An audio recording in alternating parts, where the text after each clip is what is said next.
आज आपको उन दो भारत के बारे में बताएंगे, या एक कह लीजिए कि एक इंडिया है और एक भारत है। देश दो वर्गों में बटा हुआ है, दो भागों में बटा हुआ है, दो जातियों में बटा हुआ है, जिनमें एक भारत है वीआईपीओं का और दूसरा भारत है आम जनता का। वीआईपी लोगों के भारत में ना तो भीड़ है, ना लंबी लंबी कतारें हैं, ना धक्का मुक्की है, ना भगदड़ है, ना कई कई किलोमीटर पैदल चलना होता है और ना कोई नियम कानून उनके लिए होते हैं। रास्ता आगे से आगे साफ मिलता हुआ चला जाता है, उन्हें कहीं लाइन में लगने की जरूरत नहीं होती। अगर आप हमारे देश में वीआईपी हैं तो आपसे ज्यादा किस्मत वाला कोई और नहीं। आप सीधे वीआईपी कल्चर से महाकुंभ में आइए। वीआईपी का जो पास होता है, अगर वो पास आपके पास है तो रास्ते और सड़कें आपके लिए खुलती चली जाएंगी। संगम में पवित्र स्नान करके वापस हंसी खुशी अपने घर चले जाइए और आपसे कोई कुछ नहीं पूछेगा। लेकिन आम लोगों के भारत में लाखों करोड़ों की भीड़ है, हर जगह लंबी लंबी लाइन है, चारों तरफ धक्का मुक्की है, अफरा तफरी है, कई कई किलोमीटर आपको पैदल चलना है। और इस सब के बाद प्रशासन के सारे नियम कानून भी सिर्फ और सिर्फ आप पर ही लागू होंगे, क्योंकि आप वीआईपी नहीं है। आपका जन्म ही इस भीड़ के लिए हुआ है, आपका जन्म ही हुआ है लंबी लंबी लाइनों में खड़े होने के लिए, आपका जन्म ही इस बात के लिए हुआ है कि आपको कहा जाएगा कि आप ठहरिए, क्योंकि एक वीआईपी को पहले जाना है। प्रयागराज का संगम, महाकुंभ का मेला और सनातन धर्म की संस्कृति लोगों में कभी भेदभाव नहीं करती। भगवान कभी लोगों में भेदभाव नहीं करते, चाहे अमीर हो गरीब हो।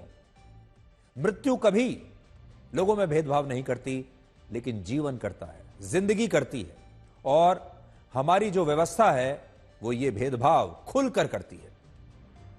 हमारे देश की व्यवस्था लोगों को आम और खास की जातियों में बांट देती है, और इस बंटवारे के बाद वो होता है जो 29 जनवरी को महाकुंभ की भगदड़ में हुआ था। इस भगदड़ में 30 लोगों की मौत के बाद अब लोगों में इस वीआईपी कल्चर के खिलाफ बहुत गुस्सा है, नाराजगी है, आक्रोश है। और इस आक्रोश के कारण सरकार ने आज दो बड़े फैसले लिए हैं। पहला, सरकार ने महाकुंभ में किसी भी तरह के वीआईपी मूवमेंट पर तत्काल प्रभाव से रोक लगा दी है। और दूसरा, सरकार ने सभी पूर्व और मौजूदा विधायक, सांसद, मंत्री, पुलिस और प्रशासन के बड़े बड़े अधिकारी, सेलिब्रिटीज और सोशल मीडिया इन्फ्लुएंसर्स को जारी किए गए वीवीआईपी पासेस को 4 फरवरी तक के लिए अब निरस्त कर दिया है। सरकार के स्पष्ट निर्देश हैं कि अब ऐसी किसी भी गाड़ी को महाकुंभ के मेला क्षेत्र में प्रवेश की अनुमति नहीं मिलेगी जिस पर वीआईपी पास का स्टिकर लगा हो। आज हमारा सवाल यह है कि इस फैसले को भगदड़ के बाद ही क्यों लागू किया गया? किस बात का इंतजार कर रहे थे? क्या 18 दिन पहले 13 जनवरी को जब महाकुंभ की शुरुआत हुई थी, उसी दिन से सभी लोगों के लिए एक ही जैसी व्यवस्था नहीं होनी चाहिए थी? क्या सब लोगों के लिए एक ही पास नहीं होना चाहिए? क्या सब लोगों के लिए एक रास्ता नहीं होना चाहिए? क्या इस देश के हर नागरिक के लिए एक ही एंट्री नहीं होनी चाहिए? यह भेदभाव क्यों सरकार करती है कि वीआईपी के लिए अलग रास्ता बनेगा और आम जनता के लिए अलग रास्ता बनेगा? ऐसा क्यों हो रहा था कि कुछ मुट्ठी भर लोग, शक्तिशाली लोग, पैसे वाले लोग, प्रभावशाली लोग अपने परिवारों के साथ वीआईपी बनकर महाकुंभ में पवित्र स्नान करने के लिए आ रहे थे? उन्हें रोकने वाला कोई नहीं, उनके लिए सारी सड़कें खुली हुई थी, उनके लिए हर दरवाजा खुल जाता था, उनकी आवभगत हो रही है। जबकि आम लोग इसी दौरान न जाने कई कई किलोमीटर पैदल चलकर, संघर्ष करते हुए, भीड़ में धक्के खाते हुए संगम के घाटों पर किसी तरह हांफते हुए पहुंच रहे हैं, भूखे प्यासे। कड़वा सच यह है कि हमारे देश में प्रमुख रूप से अब दो ही जातियां बची हैं। एक जाति आम लोगों की है, जो कि इस देश की सबसे बड़ी जाति है, और दूसरी जाति है वीआईपी की, जो इस देश की सबसे छोटी जाति है। लेकिन इस सबसे छोटी जाति के लोग ही इस देश पर शासन करते हैं।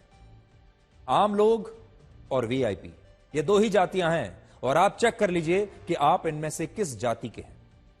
इस समय रात 9 बजे जब मैं आपको यह खबर दिखा रहा हूं, इस समय भारत की कुल आबादी है 145 करोड़ 84,75,300। यह भारत की कुल आबादी है, इस समय की लेटेस्ट आंकड़े आपको दे रहा हूं। आर्टिफिशियल इंटेलिजेंस का अनुमान है कि इनमें पूरे देश में वीआईपीओं की संख्या लगभग 10 लाख है।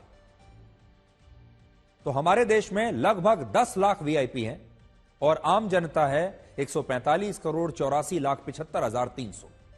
और इन 10 लाख वीआईपीओ में पूर्व और मौजूदा मंत्री हैं, राज्यपाल हैं, सांसद हैं, विधायक हैं, पूर्व विधायक हैं, पूर्व सांसद हैं, रिटायर्ड आईएएस आईपीएस अफसर हैं, मौजूदा वरिष्ठ अधिकारी हैं, पूर्व और मौजूदा जज हैं, बड़े बड़े सेलिब्रिटीज हैं, कलाकार हैं, क्रिकेटर्स हैं, खिलाड़ी हैं, सोशल मीडिया इन्फ्लुएंसर्स हैं, बड़े बड़े उद्योगपति शामिल हैं, बड़े बड़े अमीर लोग जिनके पास पैसा है वो सब इसमें शामिल हैं। सबको अगर मिला लें तो लगभग 10 लाख की संख्या इनकी होगी। इनकी संख्या पूरे देश में अगर सीधे जाएं तो 9,85,000 है, जिन्हें अगर आप राउंड फिगर में कर लें तो 10 लाख आप मान सकते हैं। अगर हम भारत की कुल आबादी में से इन 10 लाख लोगों को हटा दें तो हमारे देश में आम लोगों की आबादी 145 करोड़ 74 लाख 75,300 हो जाएगी और वीआईपी लोगों की आबादी 10 लाख होगी। तो इन दो जातियों में जो लोग हैं उनकी संख्या जान लीजिए। एक जाति जो सबसे उच्च जाति है वीआईपी जाति, उसमें 10 लाख लोग हैं और दूसरी जाति जो निचली जाति है जिसमें आम लोग हैं उसमें है 145 करोड़ लोग। लेकिन इन 145 करोड़ लोगों के ऊपर ये 10 लाख लोगों का शासन चलता है।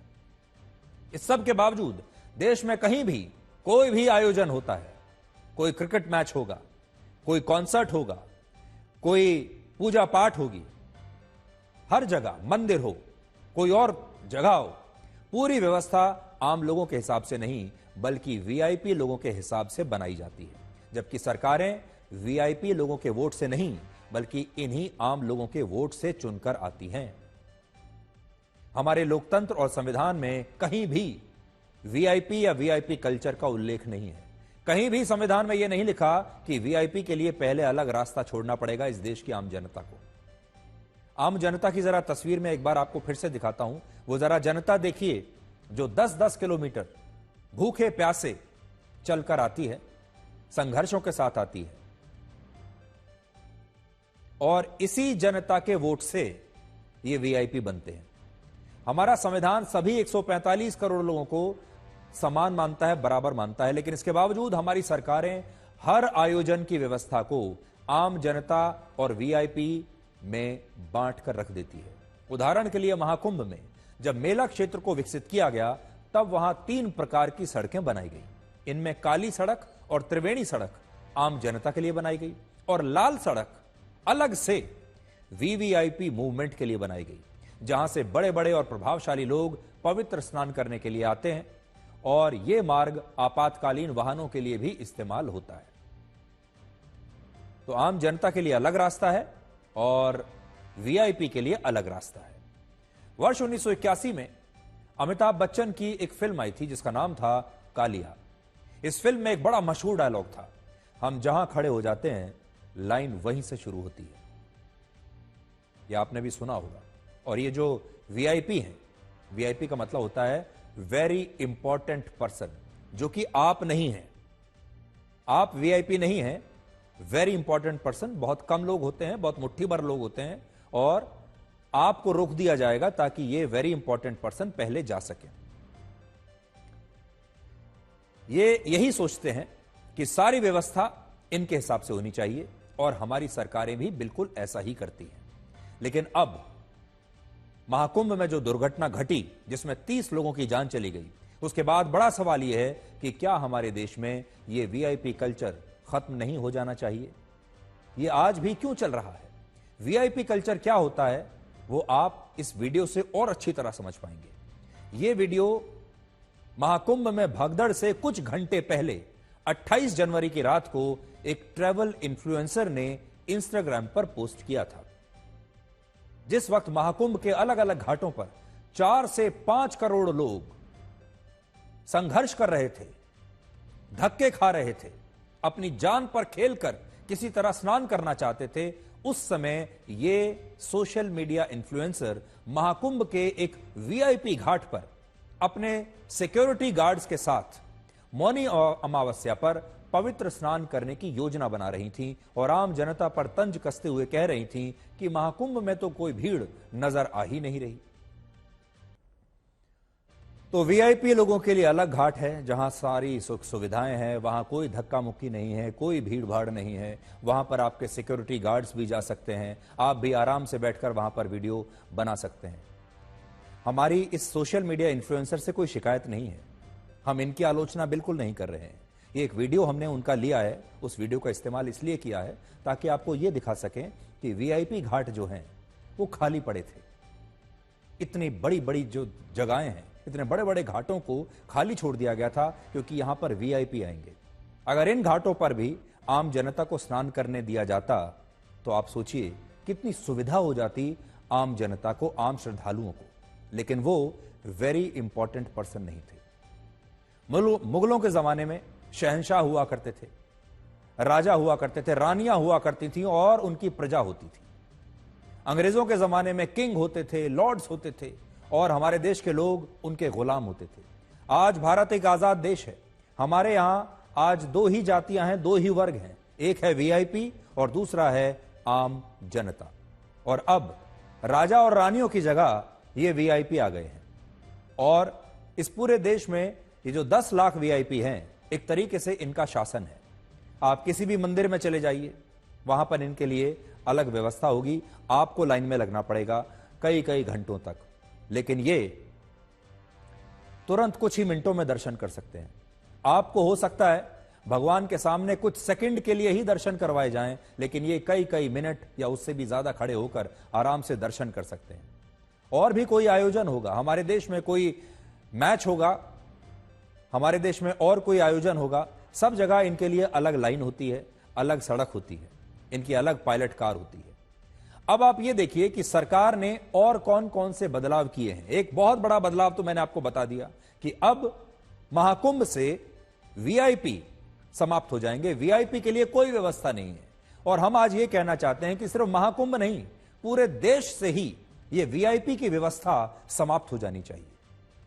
इस देश में ना कोई वीआईपी है ना कोई वीवीआईपी है, सभी एक जैसे होने चाहिए। तो प्रशासन ने कल जो दुर्घटना हुई है उससे कुछ सबक सीखे हैं। तो पहला सबक तो अच्छा जो है वो यही है कि अब वीआईपी के लिए जो अलग व्यवस्था थी वो खत्म हो गई। प्रशासन ने महाकुंभ के मेला क्षेत्र को नो व्हीकल जोन घोषित कर दिया है। महाकुंभ का मेला क्षेत्र 4000 हेक्टेयर की भूमि पर फैला हुआ है, जिसमें अब तक किसी भी वाहन को आने की अनुमति अब नहीं होगी। अब चाहे कोई वीआईपी है, कोई वीवीआईपी है, कोई भी है, अब आपकी गाड़ी मेला क्षेत्र में नहीं जाएगी। इसे नो व्हीकल जोन घोषित कर दिया गया है। इसलिए हमारे जो दर्शक अब जाना चाह रहे हैं वहां पर, वो इस बात को ध्यान रखें कि अगर वो अपनी गाड़ी से भी जा रहे हैं या एयरपोर्ट से भी, रेलवे स्टेशन से भी अगर वो कार लेकर जा रहे हैं, कोई गाड़ी किराए पर भी लेकर जा रहे हैं, तो वो गाड़ी अब मेला क्षेत्र में नहीं जा पाएगी।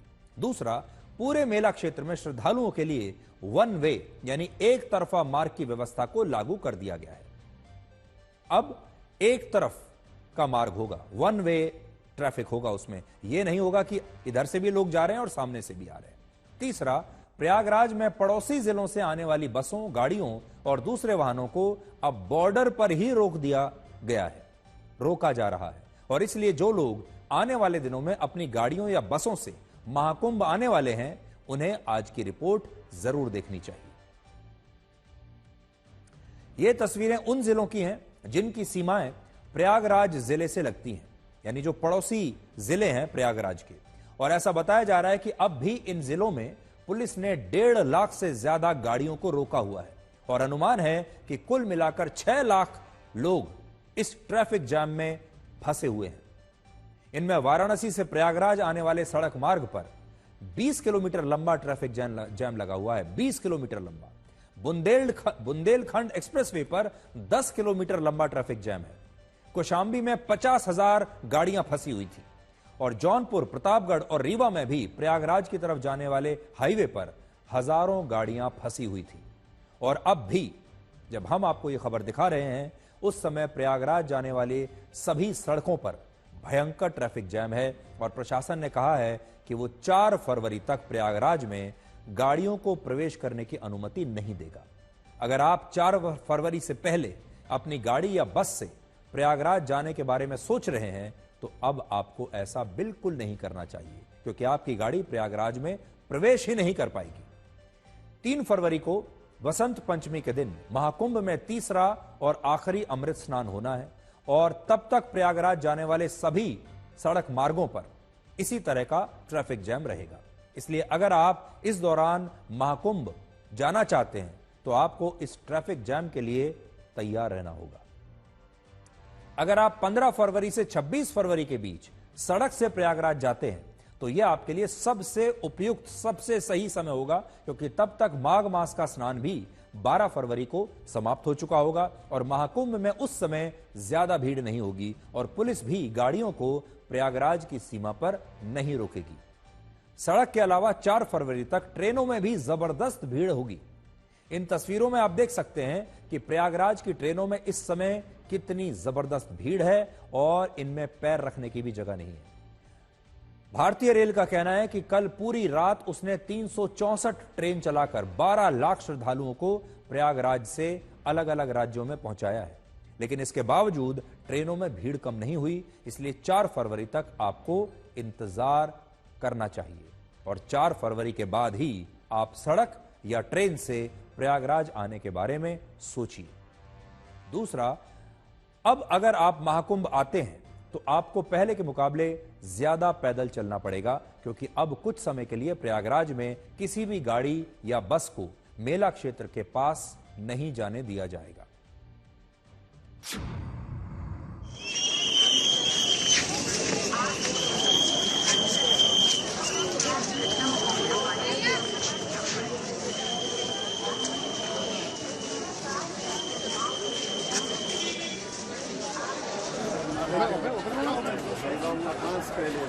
यात्रीगण का ध्यान दें, गाड़ी संख्या की ऊंची तटादी गांव।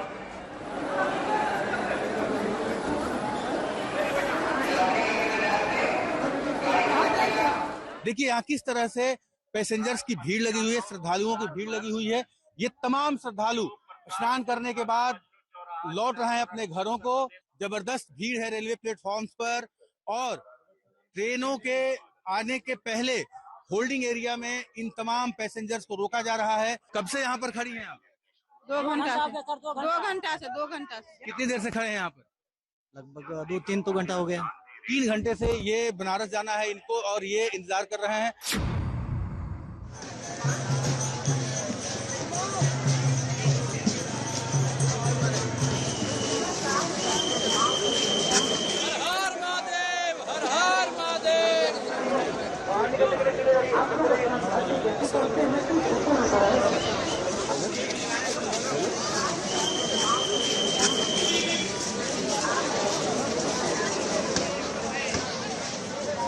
मौनी अमावस्या को हुए हादसे के बाद यहाँ की पुलिस संवेदनशील हो गई है भीड़ के प्रति और भीड़ को एक जगह इकट्ठा नहीं होने को कहा जा रहा है और ये कहा जा रहा है कि लोग लगातार चलते जाएं और कहीं एक जगह इकट्ठा ना हो। साथ ही ये कहा जा रहा है कि लोगों के रहने का इंतजाम अलग अलग जगह है, जहां जहां का इंतजाम है वहां जाएं। कृपया करके दर्शन करके आप लोग चलते रहिए। कोई भी व्यक्ति रास्ते में नहीं बैठेगा और बैठने की वजह से आपके बैठने की वजह से ये समस्या होती है। हमें जो उच्च अधिकारी गणों ने ये हमें आदेश दिया है कि कोई भी दुकानें रोड के बीच में ना लगे या फिर कोई भी श्रद्धालु जो है रोड के बीच में ना बैठे। पब्लिक क्या है कि थक जाती है, चलो ठीक है वो हम भी देखते हैं। हम उनको ये बताते कि भैया या तो हो जाए आप लोग साइड में बैठ जाइए, जिससे कि आने जाने वालों को समस्या ना हो। कुंभ में अब नए नियम लागू कर दिए गए हैं, एक तरफ जाने का रास्ता और दूसरी तरफ आने का रास्ता। लेकिन इससे भी अब लोगों को कुछ परेशानी हो रही है। जो उस तरफ जाना चाहते हैं उनका ये कहना है अगर हम इस तरफ से जाएंगे तो 10 किलोमीटर और लंबा घूम कर जाना होगा। लेकिन प्रशासन का कहना है कि अब केवल एक दिशा से लोग आएंगे और दूसरी दिशा से लोग जाएंगे। इसके साथ ही साथ अब इस रास्ते के आगे से कोई गाड़ी अंदर नहीं आएगी। गाड़ियां इससे पहले ही रोक दी गई हैं। अब केवल एम्बुलेंस, पुलिस की गाड़ी, प्रशासन की गाड़ी, इमरजेंसी व्हीकल्स आएंगी और केवल उनमें जब अधिकारी हो। अब वीवीआईपी पासेस सब यहां रद्द कर दिए गए हैं। आप ये देखें जिस तरह से स्नान करने के बाद लोग लौट रहे हैं, यहां लगातार श्रद्धालुओं की आवाजाही तेज होती जा रही है और इसी वजह से अब इन नए नियमों का कड़ाई से इन्हें लागू किया जा रहा है। अब आपको ये बताते हैं कि हमारे देश का सिस्टम, हमारी सरकारें भगदड़ की घटनाओं से कभी भी कोई सबक क्यों नहीं लेती और ये भगदड़ की घटनाएं कभी रुकती क्यों नहीं है। वर्ष 1954 में जब उस समय के इलाहाबाद में पूर्ण कुंभ का आयोजन हुआ था, तब मौनी अमावस्या के अमृत स्नान पर ऐसे ही भगदड़ मचने से 400 से ज्यादा लोगों की मौत हुई थी। उस समय देश और उत्तर प्रदेश दोनों जगह पर ही कांग्रेस की सरकारें थी। 1986 के हरिद्वार कुंभ में 46 लोग मारे गए थे। 1992 में उज्जैन कुंभ में करीब 50 लोग मारे गए थे। 2003 के नासिक कुंभ में 39 लोग मारे गए थे। 2010 के हरिद्वार कुंभ में 7 लोग मारे गए और वर्ष 2013 के इलाहाबाद कुंभ में भी भगदड़ से 42 लोग मारे गए और उस समय उत्तर प्रदेश के मुख्यमंत्री थे अखिलेश यादव। यानी सरकारें किसी की भी रही हो, मुख्यमंत्री कोई भी हो, प्रधानमंत्री कोई भी हो, कुंभ के आयोजन में अक्सर भगदड़ की घटनाएं होती रही हैं और ऐसा लगता है कि हमारी सरकारें, हमारा प्रशासन इन घटनाओं से कोई सीख नहीं लेता। दुनिया भर में क्राउड मैनेजमेंट को लेकर आज तक जितने भी अध्ययन हुए हैं, उन सब में यह बताया गया है कि जब किसी एक स्थान पर लोगों की संख्या ज्यादा हो जाए तो भीड़ के नियंत्रण के लिए लोगों को रोकना खतरनाक होता है। ऐसी स्थिति में भीड़ को रोकने की बजाय भीड़ को डाइवर्ट करके उसके दबाव को कम करना चाहिए और भीड़ को रुकने से बचना चाहिए। लेकिन मौजूदा घटना में ऐसा लगता है कि प्रशासन ने संगम के पास लोगों को रोक दिया, इतनी बड़ी भीड़ को रोक दिया, जिससे भीड़ का दबाव बढ़ गया और इस दबाव के बढ़ने से वहां पर भगदड़ मच गई। दूसरी सबसे बड़ी गलती यह हुई कि संगम के पास जब लाखों लोग जमा थे, तब वहां से आने जाने के लिए एक ही मार्ग खुला हुआ था और यह मैं आपको आज बड़ी स्क्रीन पर दिखाना चाहता हूं कि यह इतनी बड़ी चूक आखिर हुई कैसे। जरा बड़ी स्क्रीन पर देखिए, मैं आपको कुछ दिखाता हूं और यह आप ध्यान से देखिएगा। ये जो आप देख रहे हैं, ये सैटेलाइट की तस्वीरें हैं जो अमेरिका की एक स्पेस कंपनी ने जारी की हैं और स्पेस कंपनी का नाम है मैक्सार। ये सैटेलाइट तस्वीरें 29 जनवरी को सुबह 11:02 पर खींची गई हैं। याद रखिएगा, 29 जनवरी 11:02। और इसे अगर आप ध्यान से देखेंगे तो आपको यह पता चलेगा कि जिस तरफ संगम की नोज है, यानी वो इलाका जहां नाक के आकार में गंगा, यमुना और सरस्वती नदी का मिलन होता है, वहां से आने जाने के लिए एक ही मार्ग खुला हुआ था, जिसके कारण शायद ये घटना घटी होगी। अब देखिए, अगर आप देखेंगे, ये संगम घाट है। यहां ऊपर जो आप देख रहे हैं, ये संगम नोज है। सभी लोग यहां संगम नोज के पास आकर संगम घाट में स्नान करना चाहते हैं, इसलिए सारी जो भीड़ थी उस दिन, वो सब यहां आना चाहते थे, इस इलाके में आना चाहते थे, यहां पर आना चाहते थे, क्योंकि सबको लगता था कि अगर हम संगम घाट पर स्नान करेंगे तो हमें पुण्य मिलेगा, हमें मोक्ष की प्राप्ति होगी। अब देखिए, जब आप इसके पीछे आएंगे, ये आपको लगातार इतनी बड़ी भीड़ नजर आ रही है, लेकिन अगर आप देखिए, ये वो रास्ता है जहां पर भगदड़ मची थी। ये वो जगह है, ये जो अगर आप एक लाइन देख रहे हैं, ये जगह है जहां पर भगदड़ मची थी और यहां पर लोगों को रोका हुआ था। यहां पर अगर आप देखेंगे तो एक बैरिकेड लगा हुआ है और ये जो पूरा बैरिकेड अगर आप देखेंगे, ये एक बैरिकेड लगा हुआ है लाल रंग से, जिससे लोगों को यहां पर आने से रोका जा रहा था। और आने और जाने के लिए सिर्फ एक रास्ता है, इसी से आप आएंगे और इसी रास्ते से आप जाएंगे। और ये जो रास्ता है, इसे बंद कर दिया गया है, यहां पर बैरिकेड लगा दिया गया है। ये अखाड़ा रोड जो आप ऊपर देख रहे हैं, ये अखाड़ा जो रोड है, ये साधु संतों के लिए अलग से मार्ग बनाया गया था। नागा साधु और जो साधु संत आएंगे, अखाड़े के जो साधु संत होंगे, उनके लिए ये अलग मार्ग बनाया गया था, इसलिए ये आपको अभी खाली नजर आ रहा है। तो बड़ी बात यह है कि ये जो आप देख रहे हैं, ये हरे रंग से, ये आने और जाने के लिए एक ही सकरा रास्ता था। इसी से लोग आएंगे और नहाने के बाद इसी रास्ते से वापस जाएंगे, जिसके कारण इस पूरे रास्ते पर भीड़ जो है वो बहुत ज्यादा बढ़ गई। और भी आपको तस्वीरें दिखाते हैं। अब अगर आप इस दूसरी तस्वीर को जब देखेंगे तो आपको यह पता चलेगा कि संगम के पास जिस स्थान पर भगदड़ हुई उसके साथ एक मार्ग को आरक्षित करके रखा गया था और यह वही मार्ग था जिससे 13 अखाड़ों के साधु संतों को अमृत स्नान के लिए संगम की नोज पर आना था और इस रास्ते को आरक्षित करने के कारण भीड़ के लिए वहां पहुंचने का रास्ता छोटा हो गया। अब ये दोनों तस्वीरें आप देखिए।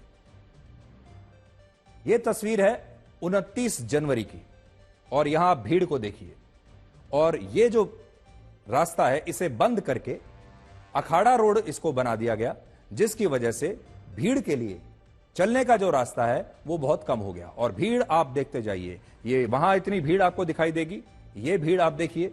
और जब आप 17 जनवरी की ये तस्वीर देखेंगे तो इस 17 जनवरी की तस्वीर में यहां पर आपको कोई अखाड़ा रोड नजर नहीं आएगा, जिसकी वजह से जो जगह है उसकी बहुत कमी पड़ गई यहां पर जब आप देखेंगे। और इसके कारण भीड़ का जो दबाव है वो बहुत ज्यादा बढ़ गया, क्योंकि यहां पर 29 जनवरी से पहले ये एक नई रोड बना दी गई थी जिसे हम अखाड़ा रोड कहते हैं। और यहां पर अगर आप देखेंगे तो इसकी वजह से सारी की सारी जो भीड़ है वो यहां पर जमा है। अब और देखिए, अमृत स्नान 14 जनवरी को भी हुआ था और उस समय भी संगम क्षेत्र में 13 अखाड़ों के अमृत स्नान के लिए एक आरक्षित मार्ग बनाया गया था। लेकिन उस दिन इस मार्ग को बनाने के लिए कोई भगदड़ इसलिए नहीं मची क्योंकि उस दिन के अमृत स्नान में 3.5 करोड़ लोगों ने हिस्सा लिया था और कल के अमृत स्नान में 7 करोड़ 64 लाख लोगों ने हिस्सा लिया था। सोचिए, एक दिन में 7 करोड़ 64 लाख लोग आए थे। इससे पहले जो अमृत स्नान हुआ था उस दिन सिर्फ 3.5 करोड़ लोग थे। जगह कम होती चली गई और भीड़ जो है लगभग दुगनी हो गई। यानी जैसे भीड़ बढ़ रही है वैसे ही 13 अखाड़ों के लिए बनाए गए मार्ग से भीड़ का दबाव एक ही रास्ते पर ज्यादा बढ़ता चला गया और फिर यह पूरी दुर्घटना हो गई। यहां हम एक बात स्पष्ट जरूर करना चाहते हैं कि अब तक प्रशासन ने श्रद्धालुओं के इन दावों की पुष्टि नहीं की है कि घटनास्थल पर आने जाने के लिए एक ही मार्ग को खुला रखा गया था। इस भगदड़ का एक और बड़ा कारण यह है कि लोग संगम क्षेत्र में ही स्नान करना चाहते हैं। अगर आप इस नक्शे को देखेंगे तो आपको इसमें मेला क्षेत्र के 25 सेक्टर में कुल मिलाकर 41 घाट नजर आएंगे। ये आप देखिए, इनमें सेक्टर 2, सेक्टर 3, सेक्टर 20, सेक्टर 21, 22, 23, 24 और सेक्टर 25 के घाट संगम क्षेत्र में हैं, या ये वो घाट हैं जहां से त्रिवेणी का जल प्रवाहित होकर आगे बहता है। लेकिन सभी लोग अगर आप देखेंगे तो सब लोग एक ही चीज चाहते थे और वो ये है कि वो किसी भी तरह संगम घाट में ही स्नान करना चाहते हैं। और ये कारण है कि इस वजह से अगर आप देखेंगे कि इतने सारे घाट होने के बावजूद सब लोग एक ही जगह संगम घाट पर स्नान करना चाहते थे। इस नक्शे में अगर आप देखेंगे तो आपको ये नजर आएगा।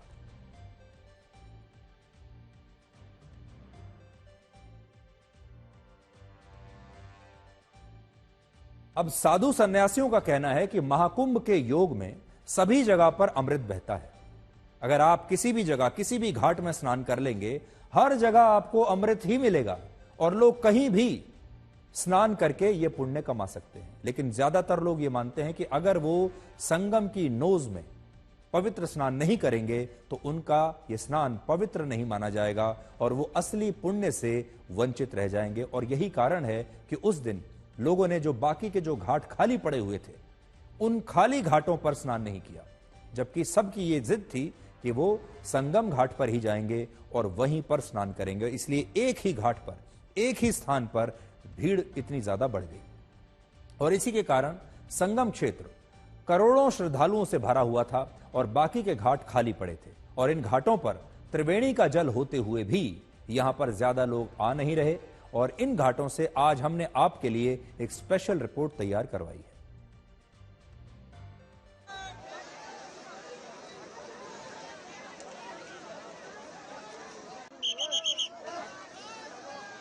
प्रयाग महाकुंभ में सबसे बड़े स्नान मौनी अमावस्या के मंगल मुहूर्त में जिस तरह से भगदड़ हुई, लोग मारे गए, अब उस घाट की क्या स्थिति है? संगम घाट पर अभी भी लोगों का सिलसिला लगा हुआ है और सामने वहां संगम दिखाई पड़ता है। आइए हम घाट की ओर ही चलते हैं और देखते हैं वहां पर स्नान करने वालों की कितनी भीड़ है।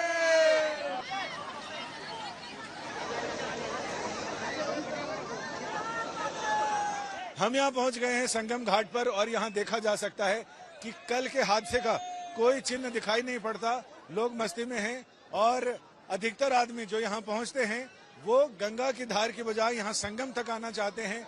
बस हम संगम पे ही खड़े हैं। ये जो जितने टेंट दिखाई पड़ रहे हैं वो संगम के बीच धार में है, जहाँ गंगा और यमुना का संगम होता है। उधर से यमुना, जहाँ सूर्यास्त हो रहा है, उधर से यमुना आ रही है और इधर सामने से गंगा आती है। दोनों मिलकर सामने की तरफ से सीधी चली जाती हैं। अभी भी लोगों के मन में यही बात है, हादसे, इनका कहना है कि हादसे तो होते रहते हैं। हम यहाँ आए हैं और ये जीवन भर का इकलौता अवसर है, इसको हम गंवाने नहीं देंगे, चाहे कीमत कोई भी चुकानी पड़े। अब आइए दूसरे घाटों का जायजा लेते हैं कि वहाँ लोगों की कितनी भीड़ है, क्या लोगों ने इस घटना से सबक लिया। त्रिवेणी में क्यों स्नान करना चाह रहे हैं? घर वाले सब कोई बोले हैं कि वहीं पे जाना है, वहीं पे नहाने से पाप धुलेगा, ऐसा ऐसा इस टाइप का बात की है।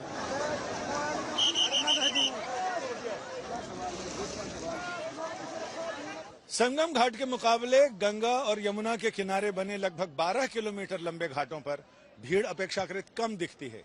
संगम घाट पर जहां कंधे से कंधा टकरा रहा है, वहां लोग आराम से यहां स्नान का आनंद ले रहे हैं। ऐसे में ये देख के ये विश्वास जम जाता है कि अभी भी लोगों के अंदर चाहे कीमत कोई भी चुकानी पड़े, लेकिन वो संगम घाट पर ही नहाना चाहते हैं, जहां सामने गंगा और यमुना का संगम दिखाई देता है। बहुत सारे लोगों से हमने बात की, उनका यही कहना है कि चूंकि ये अवसर जीवन में इकलौता अवसर है, आगे आने वाला नहीं, ये पूर्ण महाकुंभ का अवसर है। जब इतनी दूर आए हैं तो सिर्फ गंगा में ही क्यों, संगम में डुबकी लगाई जाए ताकि पूरा पुण्य हमें ही मिल जाए।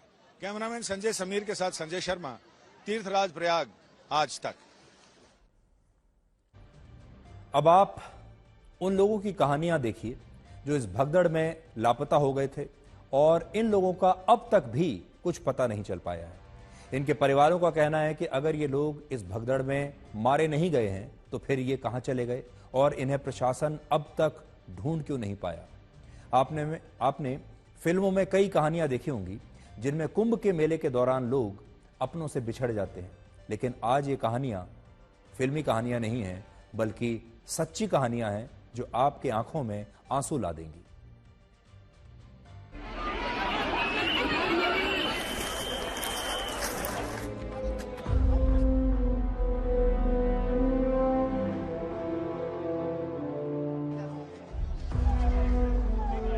क्या नाम है आपका? आपका कौन मिसिंग है?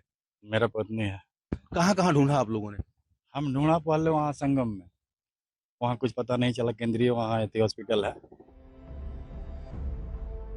मैं तो आज ही आया, पापा लेके आए थे, मैं आर्मी से हूँ और पापा लेके आए थे नहलाने के लिए उन लोग को।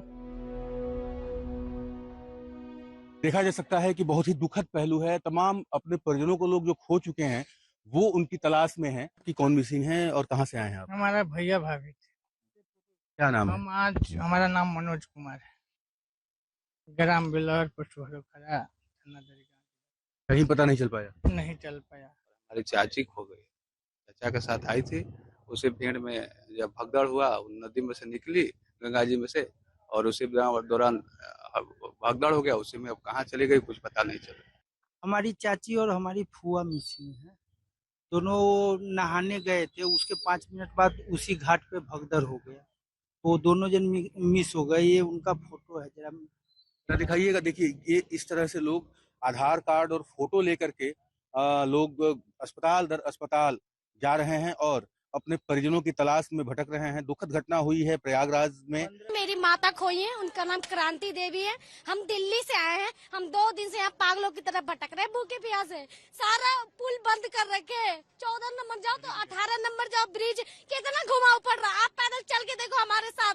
कल से पानी खाना नहीं जा रहा हमारे मुंह, हम क्या करें। हम दिल्ली से आए यहाँ मम्मी को ढूंढने के लिए। अब विपक्ष के जो नेता हैं वो भी बड़े सक्रिय हो गए हैं और उनका आरोप है कि सरकार भगदड़ में मारे गए लोगों का असली आंकड़ा छिपा रही है और जो लोग लापता हैं इस समय असल में वो लापता नहीं हैं, बल्कि ये वो लोग हैं जो मारे जा चुके हैं। ये बहुत ही गंभीर बात है, बहुत बड़ी कमी और अव्यवस्था के कारण ये सब हुआ और संख्या को छिपाया जा रहा है।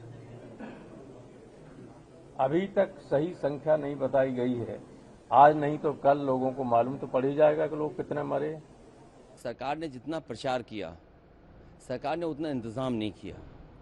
इंतजाम सरकार के अच्छे होते तो शायद ये घटना न होती। जो बात ये कही जा रही थी कि इतने लोग श्रद्धालु आएंगे, लोग स्नान करेंगे, और कई सरकार के माध्यम से यहाँ तक आया कि ये अधिकारियों के लिए और खासकर जो सुरक्षा में लगे हैं उनके लिए ये मैनेजमेंट की स्टडी भी होगी, और उसके बाद ये घटना होना 25 लाख कम है और मदद करनी चाहिए। साथ ही साथ उन सब की सूची जारी करनी चाहिए जिन श्रद्धालुओं की मृत्यु हुई है या वो श्रद्धालु जो लापता हैं, क्योंकि आशंका बहुत है, लोगों में कन्फ्यूज़न है। मैं पीड़ितों से मिलने नहीं जाऊंगा क्योंकि बीजेपी के लोग ये आरोप लगाएंगे कि हम लोग राजनीति कर रहे हैं। हम लोग किसी भी विषय पर राजनीति नहीं करना चाहते हैं। वहाँ पर वीआईपी जो कल्चर ये मोदी और योगी सरकार ने लाया है, उसी का परिणाम है कि वहाँ के श्रद्धालुओं की वो घटना में मृत्यु हुई और उसकी जवाबदारी पूरी की पूरी मोदी और योगी के ऊपर जाती है। योगा योग में दोनों योगी और मोदी ये उत्तर प्रदेश से चुन के जाते हैं। लाल बहादुर शास्त्री भी उत्तर प्रदेश से चुन के जाते थे। जो रेलवे का एक हादसा हुआ उसकी जवाबदारी लेके उन्हें रिजाइन किया। क्या योगी और मोदी रिजाइन करेंगे इस मामले में? एक अनुरोध मुख्यमंत्री जी से, वो तो आपके बुलाने पे आए थे, आपके आश्वासन पे आए थे। जो अब इस दुनिया में नहीं श्रद्धालु, उनको कम से कम 1 करोड़ दिया जाए और जो घायल हैं उनका समुचित चिकित्सा, जितना भी खर्चा है सरकार का करना चाहिए और 20-20 लाख रुपए उन्हें देना चाहिए चिकित्सा सुविधाओं के लिए। उसमें बहुत से महीनों नहीं काम कर पाएंगे, सालों काम नहीं कर पाएंगे।